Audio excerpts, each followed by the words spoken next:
हिसार के बाल भवन से 15 अगस्त को देखते हुए एक तिरंगा यात्रा निकाली गई, जिसमें विभिन्न गतिविधियों और पाठ्यक्रमों में से जुड़े करीब 350 बच्चों ने भाग लिया। यात्रा को मुख्य अतिथि सीओ हिसार सुभाष चंद्र ने रवाना किया। बाल भवन से शुरू हुई यात्रा मधुबन चौक और लक्ष्मीबाई चौक होते हुए वापस बाल भवन पहुंची। ये यात्रा जिला बाल कल्याण परिषद की ओर से आयोजित की गई थी। यात्रा में बाल भवन और डीपीएस हांसी की बैंड टीमों ने भी भाग लिया। कार्यक्रम की शुरुआत वंदे मातरम से हुई, जबकि समापन राष्ट्रगान के साथ किया गया। जिला बाल कल्याण अधिकारी विनोद कुमार ने कहा कि तिरंगा यात्रा का उद्देश्य बच्चों और युवाओं में देशभक्ति की भावना को मजबूत करना है। वहीं शिक्षिका पूजा टंडन ने कहा कि यात्रा के माध्यम से बच्चों और नागरिकों तक भाईचारे, एकता, अखंडता और राष्ट्र प्रेम का संदेश पहुंचाया गया। उन्होंने कहा कि देश और तिरंगे के सम्मान के साथ अपनी संस्कृति, भाषा, पहनावे और प्रकृति के प्रति सम्मान की भावना भी बच्चों में विकसित करना जरूरी है। आज जो तिरंगा यात्रा जिला बाल कल्याण परिषद हिसार की तरफ से, बाल भवन की तरफ से निकाली गई है, इसमें 350 बच्चों ने जो भिन्न भिन्न विधाओं के अंदर यहाँ पर अपना कोर्स कर रहा है, एडमिशन लिया हुआ है, उन बच्चों ने इस तिरंगा यात्रा में भाग लिया। और तिरंगा यात्रा के मुख्य अतिथि हमारे श्री सुभाष चंद्र जी सीओ हिसार रहे।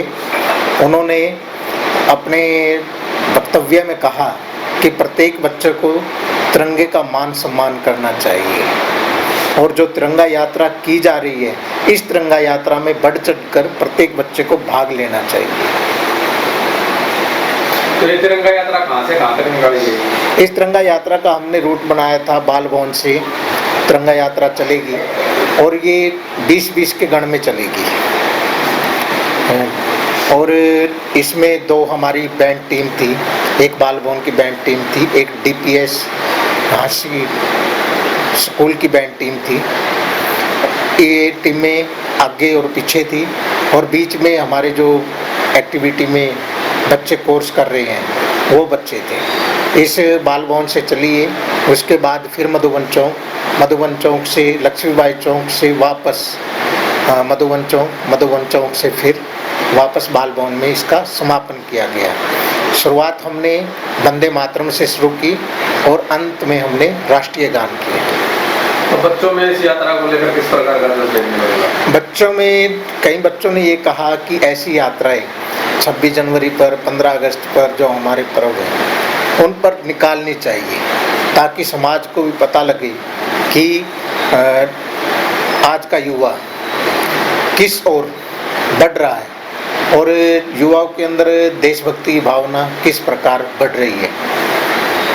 तो जो ये तिरंगा यात्रा हरियाणा सरकार के तत्वाधान से पूरे देश भर के अंदर जो तिरंगा यात्रा निकाली जा रही है, तो क्या कहेंगे, इसके लिए क्या मैसेज देना चाहेंगे? मैं एक ही मैसेज देना चाहूँगा, तिरंगा यात्रा में युवाओं को बढ़ चढ़कर भाग लेना चाहिए।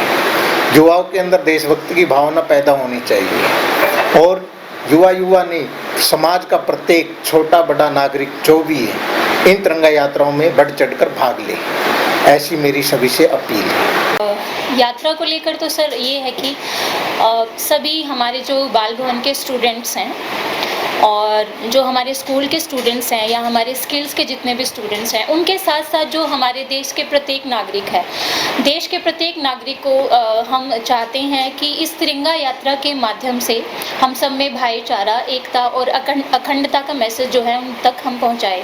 दूसरा, राष्ट्र प्रेम और देश प्रेम, हम उनके अंदर देश प्रेम और राष्ट्र प्रेम की जो है वो भावना लाने की हम कोशिश कर रहे हैं। अब राष्ट्र प्रेम में क्या चीज़ है? राष्ट्र प्रेम में होता है कि हमारे जो देश के नागरिक हैं, हमारी जो संस्कृति है और हमारी जो पुरानी चीज़ें हैं, हमारा जो कल्चर है, उसके साथ साथ हमारी जो भाषा है, हमारा जो पहनावा है, हमारी जितनी भी यहाँ पे बोलियाँ हैं, सबको सम्मान देना। और देश प्रेम होता है कि उन चीज़ों के माध्यम से, अपने कार्य के माध्यम से उन चीज़ों को हम कैसे लेकर आ रहे हैं। तो जो तिरंगा यात्रा है ये हमारा देश प्रेम है। राष्ट्र प्रेम को हम देश प्रेम के माध्यम से से ये दिखा रहे हैं कि हम हमारा जो देश है उसके लिए हम कितने समर्पित हैं।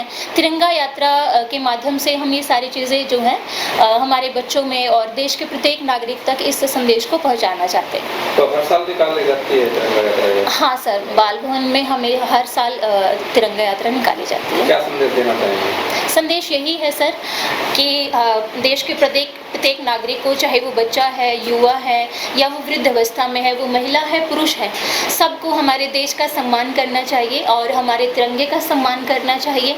और हमारे देश में जितने भी नागरिक हैं, नागरिक ही नहीं, इवन हमारे जो पेड़ पौधे हैं, पहाड़ हैं, नदियां हैं, झरने हैं, जितने भी जानवर हैं, यहाँ पे हर चीज़ का सम्मान होना चाहिए और उसी के लिए हमने एक छोटा सा प्रयास किया था।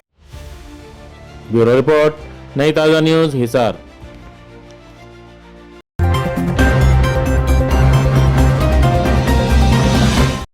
लेटेस्ट वीडियोस के लिए सब्सक्राइब करें हमारा चैनल नई ताज़ा न्यूज़ और दबाएं बेल आइकॉन ताकि आप मिस ना करें कोई भी अपडेट।